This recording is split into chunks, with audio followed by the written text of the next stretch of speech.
level up our cities and drive economic recovery. We're going to make a start now. Richard Least is going to be with us in a minute or two, but we're going to make a start promptly.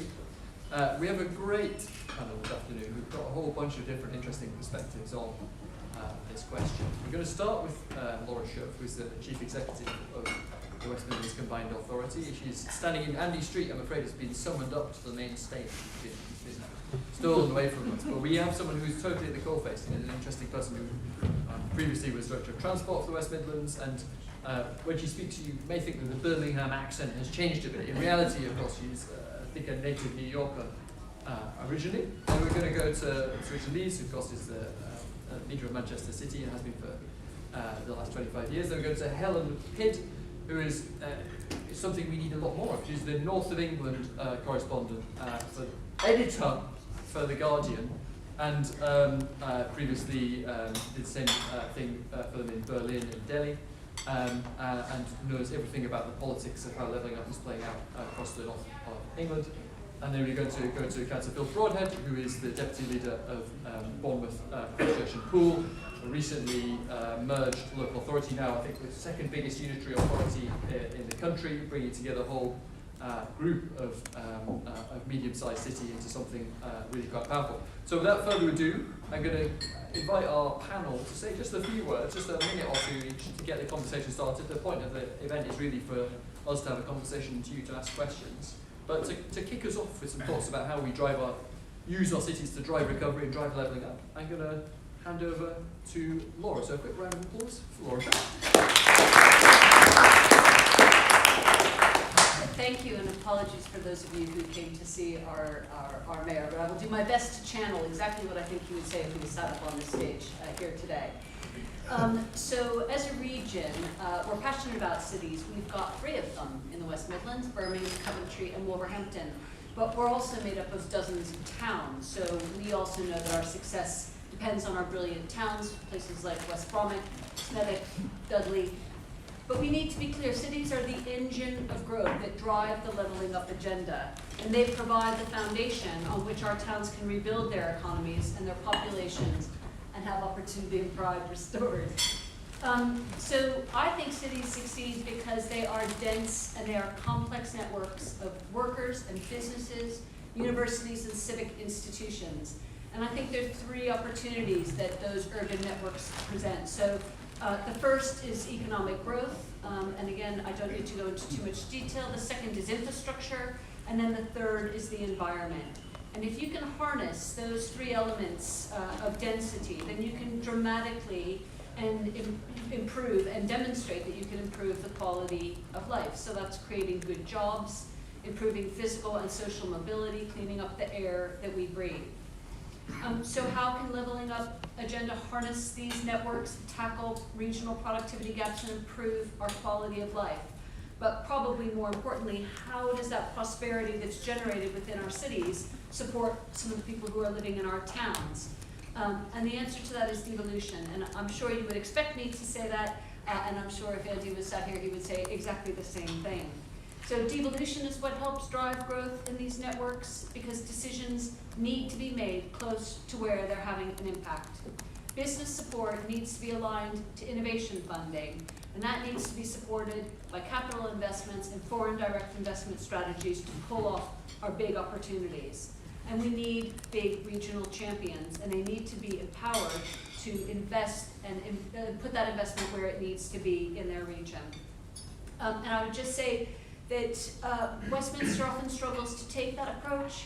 So sometimes we see things like the Towns Fund and then the innovation strategy, and they're presented as 2 completely different things.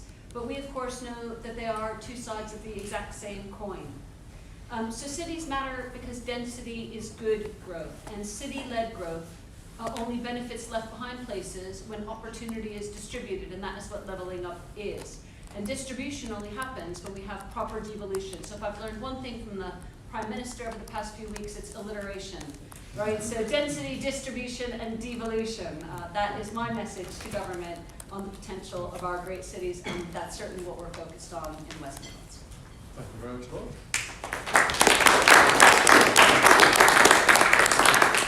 Seamlessly, just in time. So Richard, Thanks very much, Neil. Although I'm very surprised that you've chosen to sit next to me, given what happened last night when you were stood next to me. So I thought I was going to be over there somewhere. But we should explain it to this, otherwise people will wonder what's going on. So we're very civilised, having this more or less the same debate last night. Yeah.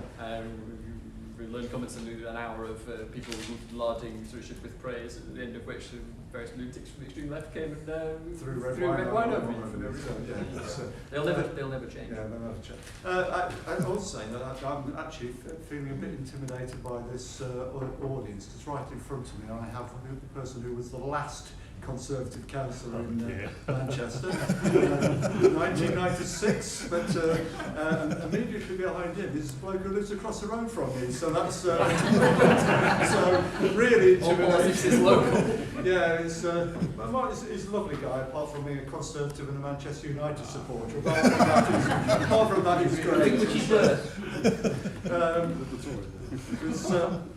right, three things I want to say, really. I think one of the things is to try and challenge the kind of either-or in politics in terms of regeneration activity. It's been most recently the juxtaposition between towns and cities. It could just as easily be a juxtaposition between urban and rural.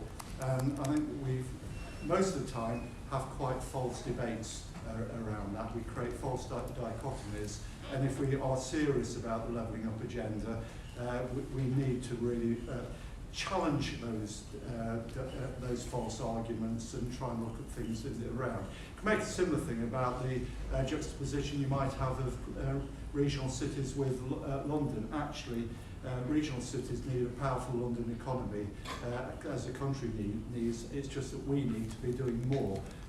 Certainly not moving the deck chairs around to take stuff from them. I think we need to be clear about that. I'll probably give two examples around that.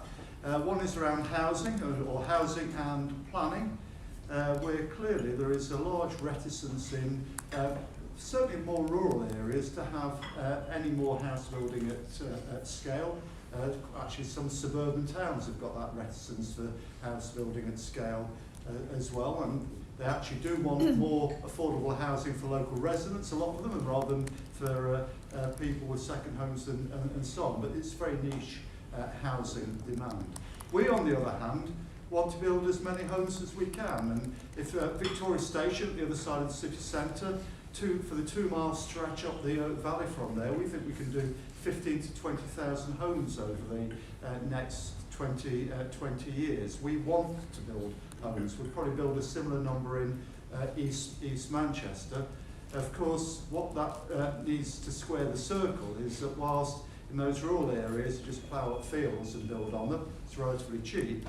We're talking about old industrial land, most of it highly contaminated, where to make it affordable to develop, the land needs to be cleaned up, and the market isn't going to do that. But actually, if we do that, if the government is going to invest in urban areas to make sure that those brownfield sites are fit to build on, that becomes a win-win. It becomes a win for us because we want housing, and it comes for a win for the places that no longer have to have their greenfields ploughed up because we're building the housing instead. I think it goes on the back of what it's saying about in terms of sustainability, the green agenda. Dense urban development of that form is far more sustainable than other forms of development as well. The second example comes, and this what is now, I'm afraid, what I gave last night, work by the University of Manchester Inclusion Unit, that basically demonstrated a very clear link between inclusivity, commuting and business startups. And at the time they did this work, they judged the most inclusive borough in Greater Manchester to be Trafford, which also had the highest number of commuters, and it also had the highest number of business startups per capita, a direct connection between them. The ability of populations of towns to be able to commute into cities to create work, take wealth back, and quite often then take that wealth back to create wealth, is a key element of how we build back and how we level up. I think the second thing I'll touch upon is being globally competitive. To be globally competitive, you've got to have something to sell that the rest of the world wants. Something we did in Greater Manchester on a number of occasions through the Manchester Independent Economic Review, more recently through our Independent Prosperity Review, is to really analyse what is it that in Greater Manchester we are not just good at, but what we are really, really good at. Some of them are fairly obvious things, like the research work in advanced materials, where we are second best in the world. Actually, design, School of Architecture is one of the best in the world here as well. In life sciences, oncology is something we're really, really good at. Big data is something we are really, really good at. It's actually understanding those things you've got. Cyber, we're really good at cyber as well. Understanding those things is how you become globally competitive. You need a few other things as well, but if you haven't got an understanding of what you're really, really good at, you've got nothing to take to the market that anybody's going to be particularly interested in. The third thing I'm going to say about levelling up is really, again, I think, Laura, it's territory you were on in your presentation around quality of life. And we still tend to see a lot of economic development as being around infrastructure, important, skills, infrastructure, important, innovation, important. For a modern high-value economy, which I think is the sort of economy all of us want for the UK, the biggest single driver of economic growth now is quality of life. Why did Manchester become one of the fastest growing cities in Europe? Because for the skilled workers that populate a high value economy, we created a quality of life in the city, investment in culture, investment in the nighttime economy, all those sorts of things that made it a place where those people want to live. The same applies, if we're going to maintain that, to our towns within Greater Manchester. We're seeing those places like Prestwich, Whitefield, Littleborough, Altrincham, Stockport now, all with very, very good links to that enormous job market in the city centre, but investing in their housing offer, investing in the quality of life offer, the cultural offer, to make them good places to live as well. And so, know what it is that you're selling, actually recognise that this really is an interdependent agenda, not a lot of isolated agendas, and let's really concentrate on things that are often seen as soft things, but the soft things that do make places good places to live. Because if we make places in the north of England places where people want to live, then the economy will grow on the back of that, and we will get genuine levelling up. Thank you. Thank you very much.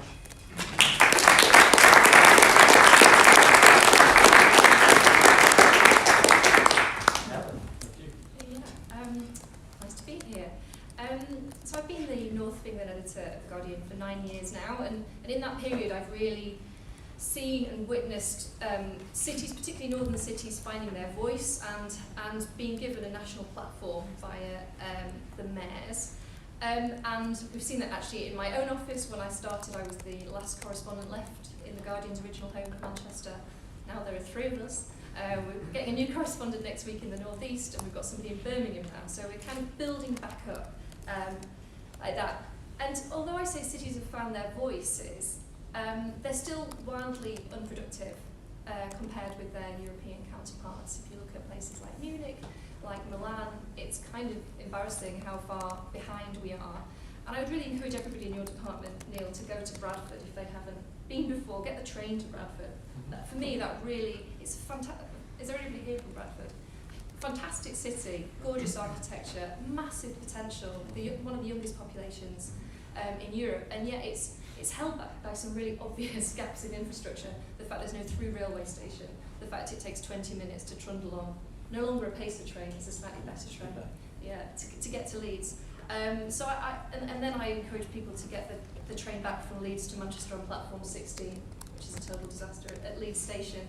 And so infrastructure is one thing which is being talked about endlessly at the conference, but something which really does need to be improved. and not just in infrastructure between cities, but also in cities themselves. So for all of Manchester's success, it's still, by some measures, the second most deprived local authority. You would admit this, wouldn't you, Richard? Sixth. Oh, well, I thought it was the second, by some measures. You know, pockets of massive deprivation. There's a part of Manchester called Newton Heath, where Manchester United was originally founded, and it's the most deprived place in the city, and it's partly because it just doesn't have the infrastructure there. The local councillors there complain that kids can't go to after school club because the buses stop. There's only one dentist, it's not taking on any NHS patients. So there's lots of things that on a sort of intercity level need to change. But I think what needs to happen is, as well as increased spending, more devolution, and kind of long-term funding settlements for cities, rather than encouraging cities and towns to all compete for the same pot of funding. I'll stop there.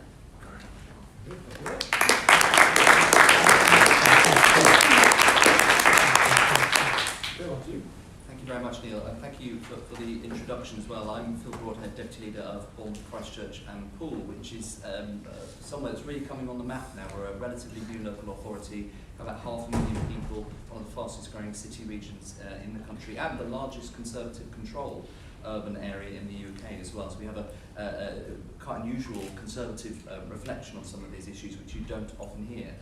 Today I'm also here with my Deputy Chairman of the Key Cities role hat on. The Key Cities Group are made up of the 25 mid-sized cities. We would call them the most influential.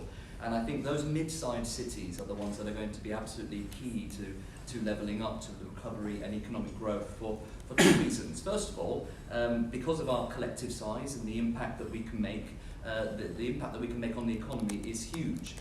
We're mid-sized, so we're able to be nimble, agile and innovative than some of the larger cities. And the relative scale to value that we can actually drive is really quite impactful, but at a manageable level.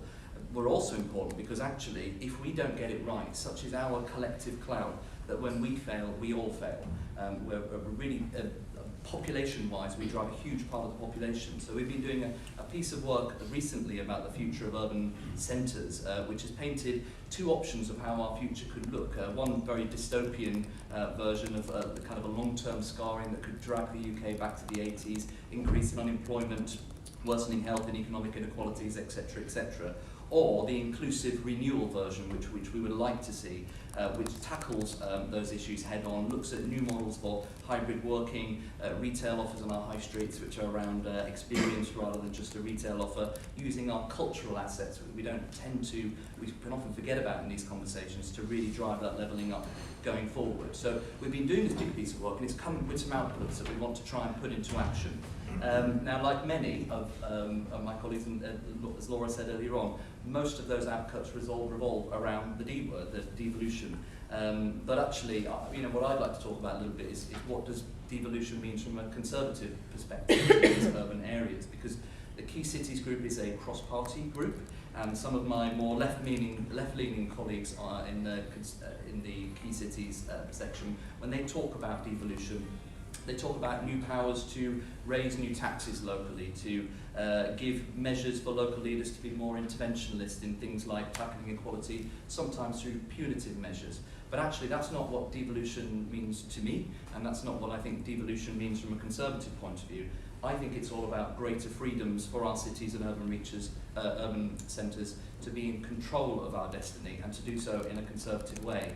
And a good example of that is financial autonomy. Because for too long, our local towns, our cities and local government constantly have to go with the begging bowl to national government whenever we want money to get things done.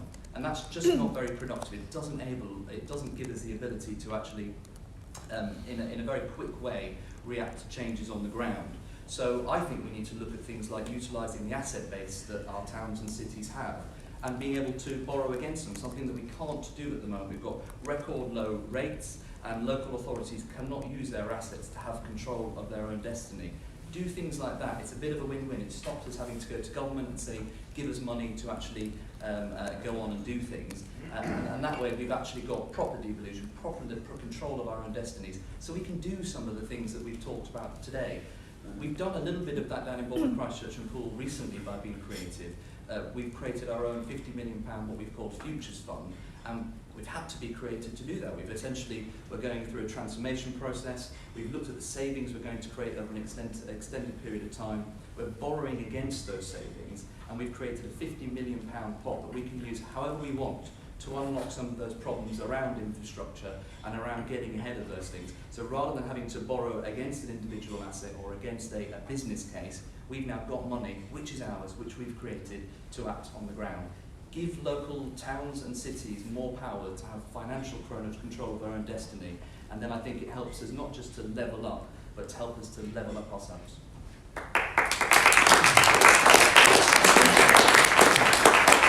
So, ladies and gentlemen, you have a brilliant range of different perspectives on this whole question of levelling up and cities. Now it's over to you. We could talk about devolution. We could talk about how we get the private sector moving across the great cities and towns in this country. We could talk about opportunity and how we give more people a chance to get on in life. And we could talk about local pride and regeneration and a sense of place. But if people put their hands up if they want to say who they are, where they're from, we will take them probably in groups of 2, and we're going to start with the gentleman here and go to the lady in the second row. So if you want to just shout up, everyone will hear you. Yeah, thank you. Alex Waddington. I work for Good Things Foundation. We're a digital inclusion charity. Thanks to Helen for mentioning Bradford. My question's not about Bradford. As a charity, we advocate that it's impossible to level up properly without everybody having basic digital skills. So we're not talking high tech, we're talking very basic digital skills. We know there are 10 million people in the UK without those skills. So my question is, what more should we be doing to level up on digital and fix the digital divide? Hold that thought, and then we'll come to the lady in the second row. Thank you. I'm Jane Robinson. I'm Provost Chancellor for Engagement and Place at Newcastle University. And it was good to hear Richard talking about the relationship and role of universities in supporting the levelling up agenda. And I'd be interested in hearing the panel's views as to how, as universities, we can contribute. Good. Right, I think that is a good starter. And we might go in reverse order. We might go to Philip first about digital inclusion, or indeed the whole question about universities and small and medium-sized cities. Well, I think it all comes down to skills. I mean, both of those questions fundamentally are around skills, but skills of a different kind. And I think it's one of the areas that we often fail to talk about when we talk about levelling up. I've been to a number of levelling up events, as I'm sure we all have over the last few days, and there's many more to come. A lot of it tends to be talking about investment in things you can touch, infrastructure, properties, assets, regeneration. But actually, if you actually look and drill down what the definition of levelling up should be, and actually Michael Gove spoke at an event at the CCA last night and I think summed it up very well. It's about looking at where there are winners and losers and making sure that there are no losers and levelling people up to that level of success all round. And I think an area that we're really struggling with at the moment is that skills shortage, whether it be through the digital skills that Alex talked about, or actually through the skills that are provided through the universities. I'm very fortunate in my area. I have 3 universities on my patch, and also very fortunate that they cover a wide breadth of different areas, so they're not necessarily competing with each other. But even in that area, with a plethora of educational opportunities, nobody's really leading from the front on that skills agenda. So, I mean, down in my patch where we're actually going on the front foot, and only next month I'm taking through a paper which I'm calling Levelling Up on Skills, and we're creating our own skills commission so that we can look at where those gaps are in the skills, in the skills shortages, and be a little bit more interventionist, lead from the front, and then let the private sector and others come in and fill the gaps. Because I speak to loads of businesses who all want to help. Nobody's giving them any direction at the moment. So I think my personal view, particularly in our urban centres, if we really want to get levelling up right, I think almost as much time and energy needs to go on levelling up skills as it does to levelling up buildings. Yeah, I mean, on the digital inclusion point, I think that the pandemic really showed up how essential it is to have universal access to broadband. And one thing that really stuck in my mind from my reporting during that time was talking to a head teacher in Oldham, and he was talking about how some of the children in school were riding the tram every day to use the free Wi-Fi if they didn't have Wi-Fi at home. And I mean, towards the name Jeremy Corbyn might just might not be the name to drop at this particular event, but you know, people laughed him out of town when he said that there should be universal broadband, but it doesn't sound quite so crazy now. And you know, you could argue that it should be on par with, you know, heating and lighting as a basic right. So that's something that I think the government could be looking at. Broadband. Richard, and indeed Laura, both of you in your combined authorities have had the evolution of control of quite a bit of adult skills certainly, and quite a lot of things have happened. I don't know if you want to talk to this digital point on skills more generally. Okay. Well, I think the digital point it ought to be seen as a skill alongside arithmetic, reading and writing. Now we're probably into the 3 R's and a D. I think at the moment. So as well as the infrastructure element, it is also the skill base. But we also have to recognise that in Greater Manchester there are probably 1.2 million people whose digital skills are not up to what's really required. That involves a massive training exercise. But I was actually at a session at the City Council. We were talking about our digital strategy around this today. The starting point has got to be people and what they need. What is it they want to use these skills for? Because we start with that, and we're all likely to engage people. I did want, though, to talk about the other question, if I can, the university question, very, very briefly. And I identify 3 things that I think universities do. One, they are a big part of the economy. Education is actually a big part of the UK economy. The universities in Manchester generate several £billion a year in income, and a lot of that is overseas income as well. So lots and lots of jobs, a big economic contributor. Second is research, particularly translational research, the research that is capable of being converted at some point into products, into jobs, into economic generators. I'm not against blue sky research either, because the thing about blue sky research, you never know when it might turn into translational research and into things you would never have thought of otherwise. So I wouldn't dismiss that, but at some point, in economic terms, it's translational research. And the final is that our universities are for every area. So we have the devolution of our AEB budget has really been able to transform what we do and allowed us to pick up something like digital and to run very specific boot camps on them. I don't have much more to add on universities than what Sir Richard said, except a lot of ours say that our biggest missed opportunity is we have amazing universities in the West Midlands, but people come to those amazing universities and then leave the region. So for us, it's that translational piece about how can you come study in the West Midlands and then find your career in the West Midlands and stay in the West Midlands. And that's a big challenge for us as a combined authority, because we lose a lot of talent that we don't want to lose. Now, time for a couple more questions. We're going to go through a whole think tank colleagues at the back of the room and then to the gentleman in the second row. Also cities. So Philip, you've merged 3 councils into one for both Christchurch and Poole.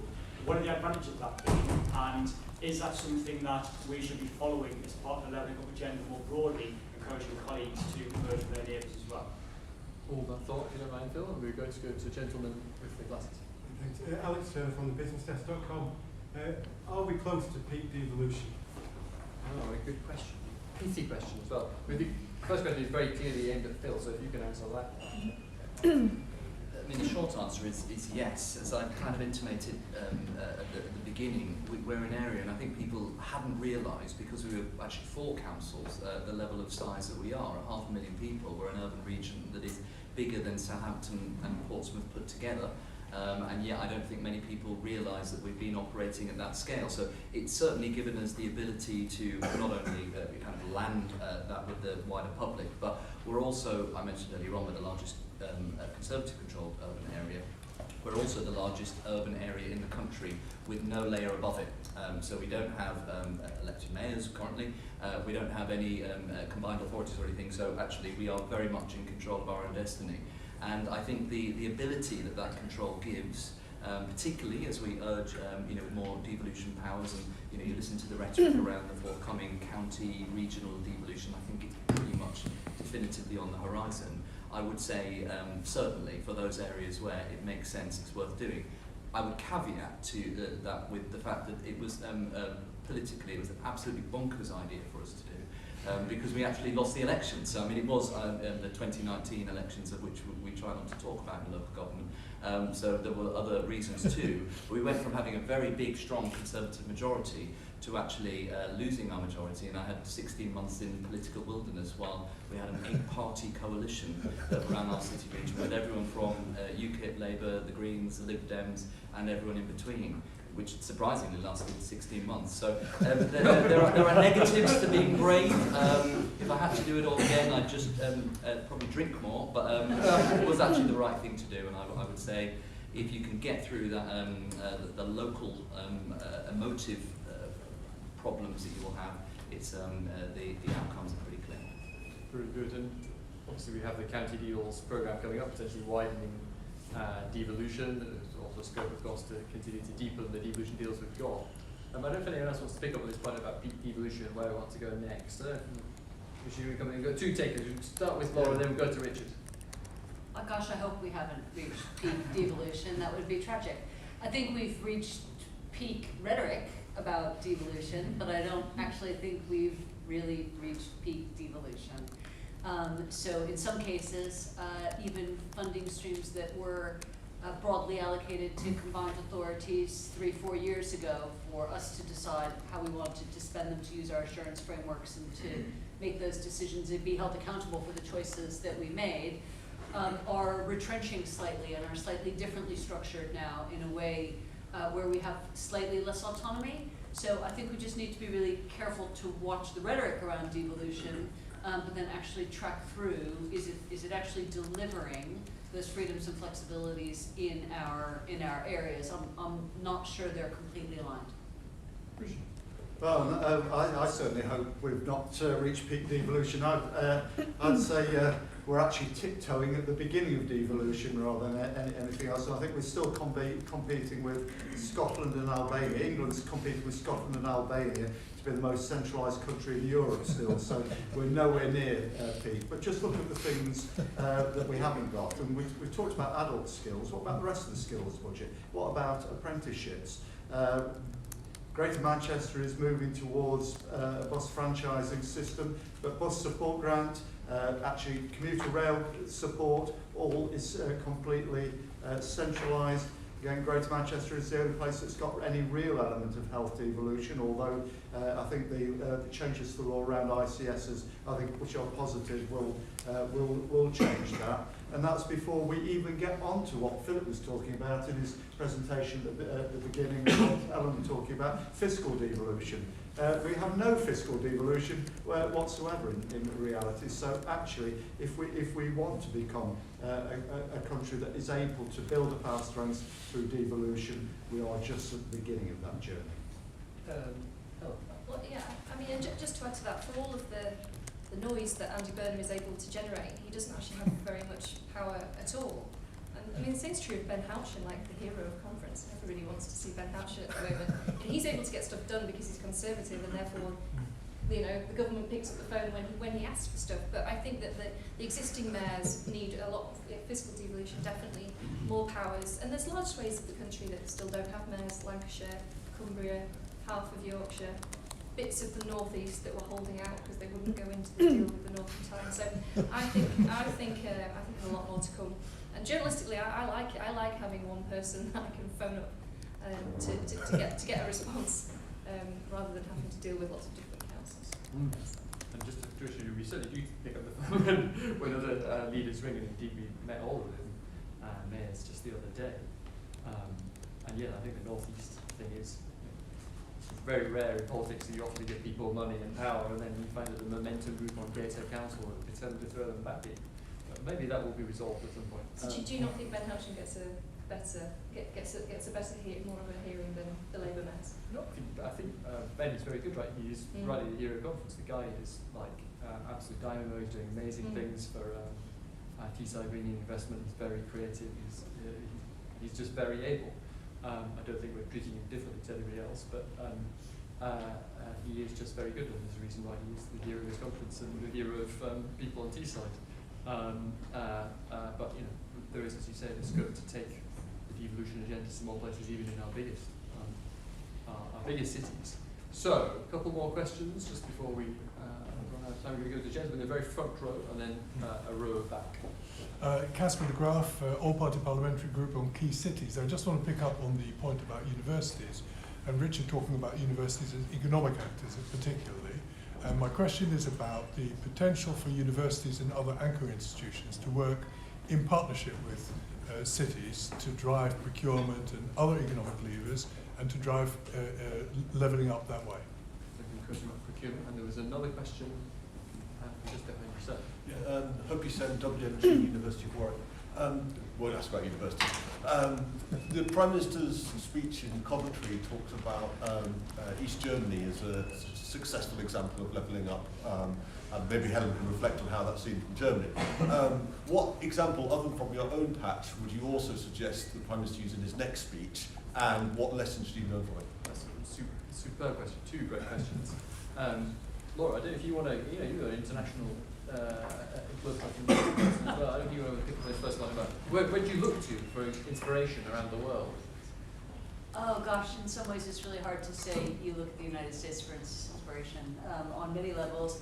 But in terms of strong states and cities that are led by mayors who are accountable, held responsible, who are genuinely empowered to make things happen. I'm from New York City.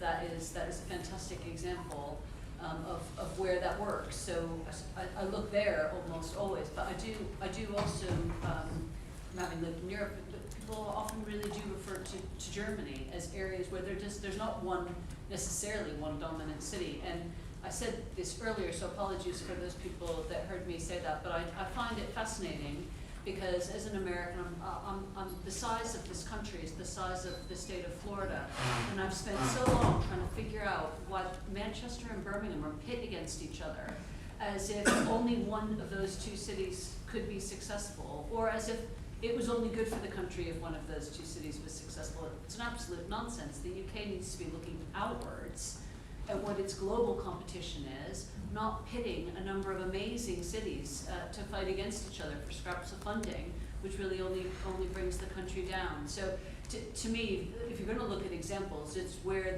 there is an acceptance that strong city regions, and as many of them as you can possibly have, is the best thing you can possibly want for your country, and that's what will make it successful. Richard, where's your inspiration? Right? You do please comment on procurement quite as often. Is it? Well, inspiration, I think going back, inspiration came from all over the place, really. I suppose as claimed to be the inventor of combined authorities, the inspiration for that came from Lille, from the metros in France. But pavement cafes in Manchester came from Stockholm. We thought if they could have pavement cafes, we could have pavement cafes. So in terms of the relationships we have working with universities and the private sector, what's triple helix now becoming the quadruple helix. Helsinki and Munich were the inspiration for that sort of work. So we look for different inspirations from different places. And if I was to look at places who I think have been relatively successful in changing their economic status over maybe the last 10 years, then actually I don't think I think of East Germany, which is not particularly levelled up, but I would perhaps look at cities like Austin in the United States, actually Denver to a certain extent as well, that have transformed themselves, and for transformation of inner city areas, although it's probably still in early days, we are seeing the rebirth of Detroit, which was almost completely hollowed out. So there are examples worth looking at around that. Just one brief thing on anchor institutions, if I can, which is a little story about the two big universities in the city of Manchester and the very big hospital complex next to it, which the communities that used to live around there, which are some of the most deprived communities, used to see the universities as being the enemy. The universities in turn wanted to build walls around and become castles in the middle of those areas. Probably now about 15 years ago, the hospitals universities started actively seeking to employ local people, actively starting to take the barriers down. it has completely transformed the relationships between those communities and the universities, and over time it changes the aspirations of those communities as well. So actually I think that functioning there directly through jobs as an anchor institution has made a real difference, quite a big chunk of the city. Alan, a few different places across the north have tried to use procurement to drive local economic growth. I don't know if that's something you are interested in, something that you've been following. I must admit, I haven't. But just to come in on the point from the gentleman, I mean, from my time in Germany, I think there's a lot to admire from the German federal system, the power that the Ministerpräsidenten have, the leaders of all of the Länder, they can make, you know, they have real devolution and real power. And the other thing I'd love to see in the UK, and I would say this as a journalist, is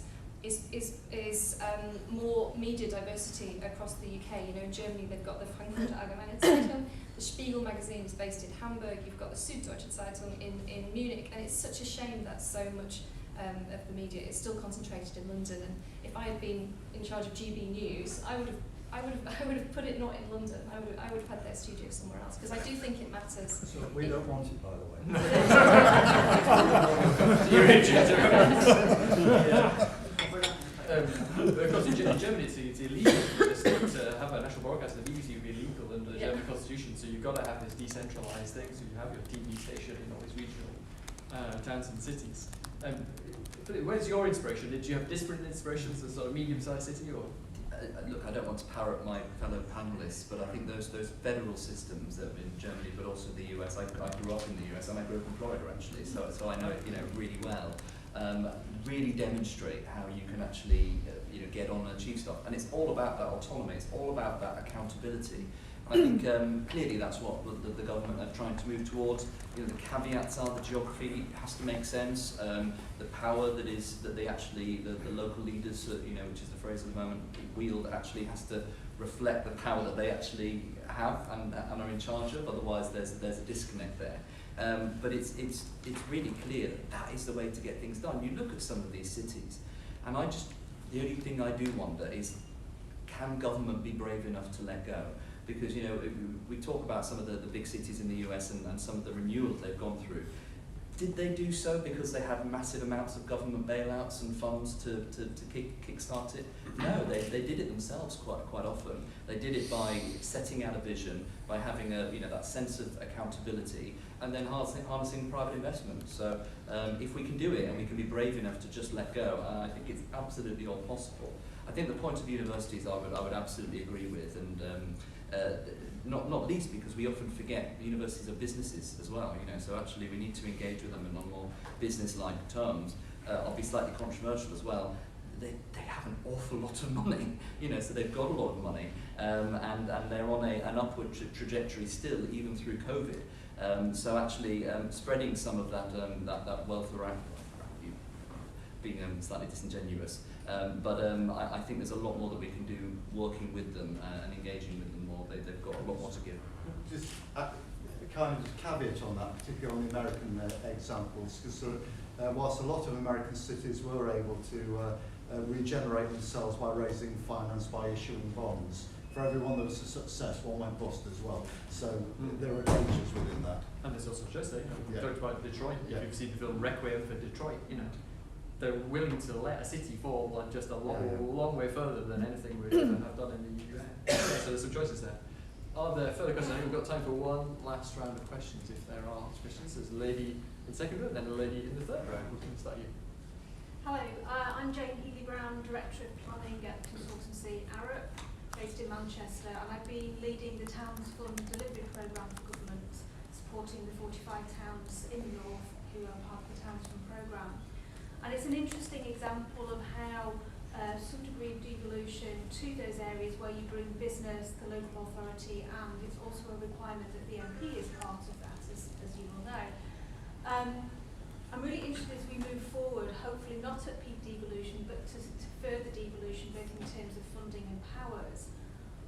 The Towns Fund Programme, the Levelling Up Fund, require a different role for MPs than we've seen previously.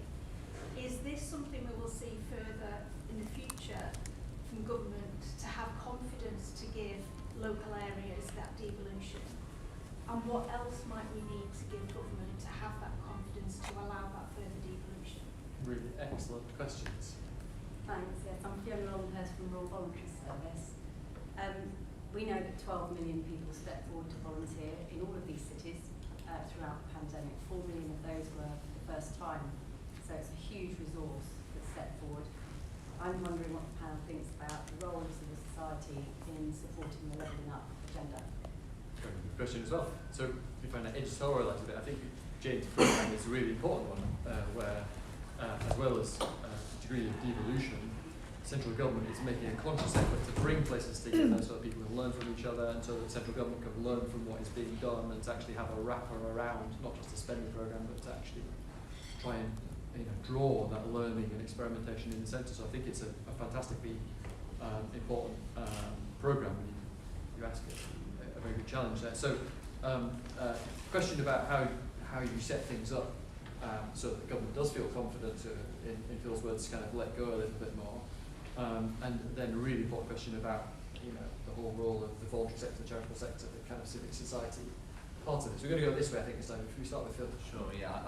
It's a really good question, Jane. I think the Towns Fund programme has been a tremendous success in many ways. I have a Towns Fund investment in our area of 23 million.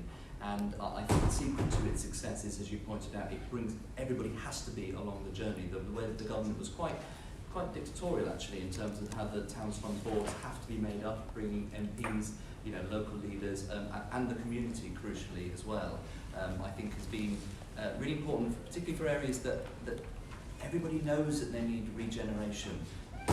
It's easier said than done, because quite often people struggle with change, so actually bringing everybody on the journey, I think, has really demonstrated the kind of momentum.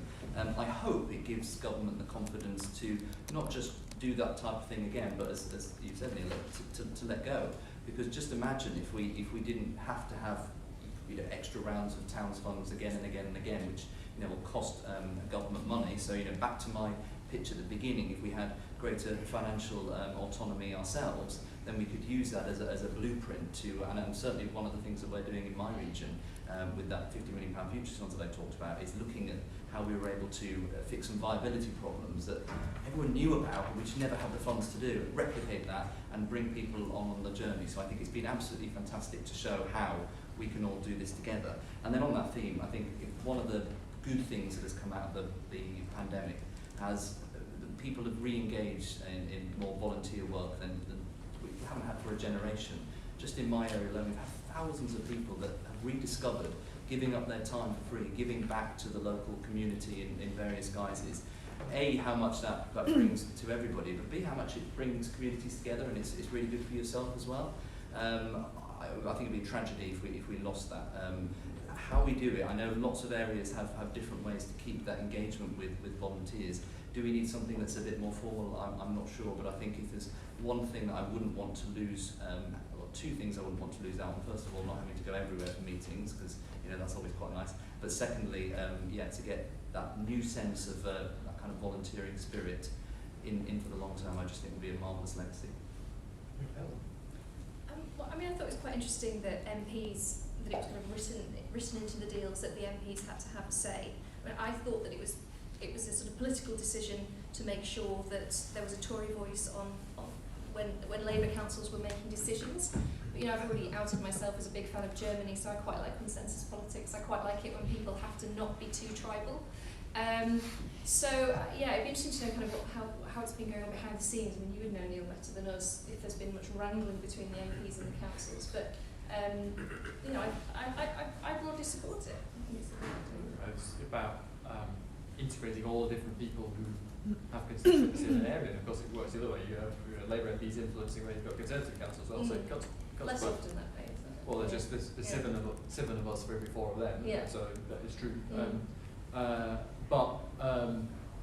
There is this move towards more integration of the national level and the local level. You have people who are double-hatted, like Ben Bradley, who's the leader of a big county council. That's weird, isn't it? And also, it's not. It is. As you say, in the UK, that seems unusual, but actually, that is, the integration of the national local. You have Dan Jarvis as the mayor of South Yorkshire City Region stand up in Parliament, be able to ask questions of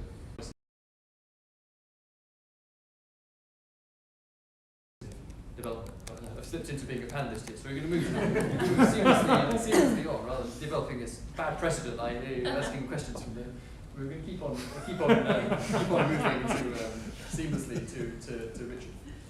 Well, I think I'm going to perhaps take that joining up that you've just been talking about, Neil, to its logical conclusion, and perhaps I'll use an example of the French parliamentary system, where the second chamber there are made up of local councillors and mayors, because actually it's a very top-down process at the moment, and there is an argument that MPs ought to be a little bit better at legislation, and they won't have to change it all the time.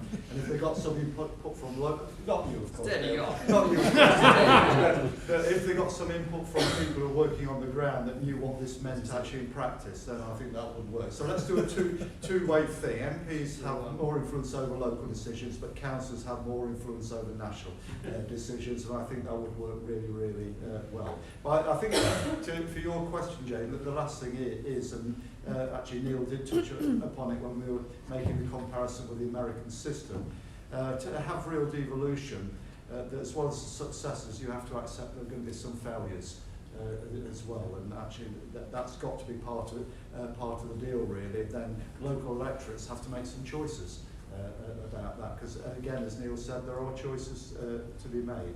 The question about civil society, well, and I think Philip was talking about formal arrangements.